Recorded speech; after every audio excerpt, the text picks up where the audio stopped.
అందరికీ నమస్కారం. నేను మీ ఊహా మహంతి. ఈ రోజు మనం ఓటు హక్కుకున్న విలువ గురించి తెలుసుకుందాం. ప్రజాస్వామ్యానికి ఓటే పునాది. ఓటు అనే 2 అక్షరాల పదం దేశ చరిత్రనే మార్చేస్తుంది. దేశంలో నివసించే 18 సంవత్సరాలు నిండిన పౌరులందరికీ భారత రాజ్యాంగం ఆర్టికల్ 326 ద్వారా ఓటు హక్కును కల్పిస్తుంది. తమ నాయకులను ఎన్నుకోవడానికి, తమ దేశం ఎలా నడుస్తుందో చెప్పడానికి ఓటింగ్ ఒక ముఖ్యమైన మార్గం.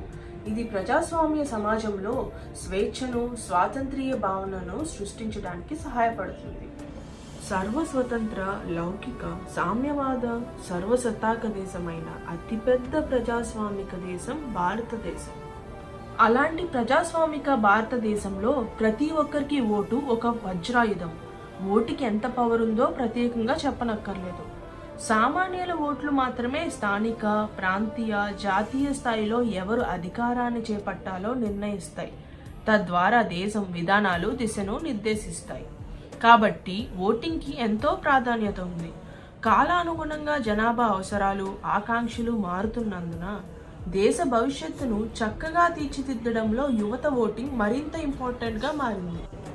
కానీ ఇప్పుడున్న అవినీతి, కుళ్ళు రాజకీయాలను చూసే యువతకు ఓట్ల పట్ల ఆసక్తి తగ్గుతుంది.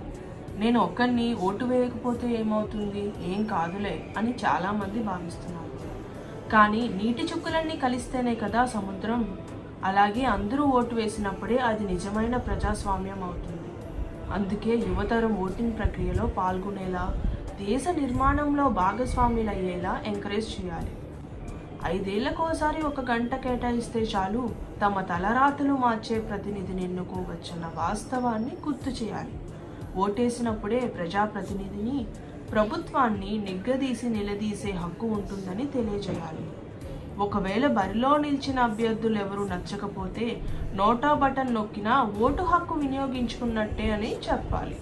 ఓటింగ్ అంటే మీకోసం, దేశ ప్రగతి కోసం మీరు నిలబడటం. అలాంటప్పుడు మీరే ఓటు వేయకపోతే ఇంకెవరు వేస్తారు? మీకోసం, మీ వలన, మీ చేత ఎన్నుకోబడేదే ప్రభుత్వం. అందుకే మీరు ప్రేక్షక పాత్రను వీడాలి. ఫిర్యాదుదారులుగా, విమర్శకులుగా ఉండిపోకూడదు. ప్రజాస్వామ్యంలో భాగస్వాములు అవ్వాలి. అన్నిటినీ అరచేతిలోకి తీసుకొచ్చింది ఇంటర్నెట్. అన్ని వ్యవహారాలు ఎలా సాగుతున్నాయి, మీ అభ్యర్థులు ఎవరు, వాళ్ళ ప్రణాళికలు ఏంటన్నవి తెలుసుకోండి. న్యూస్ పేపర్ చదవండి, వార్తలు చూడండి, స్నేహితుల్ని, కుటుంబ సభ్యుల్ని అడగండి. దయచేసి ఓటు వేసే విషయంలో ఉదాసీనతను చూపించండి. Vote for better India. జై హింద్, జై భారత్.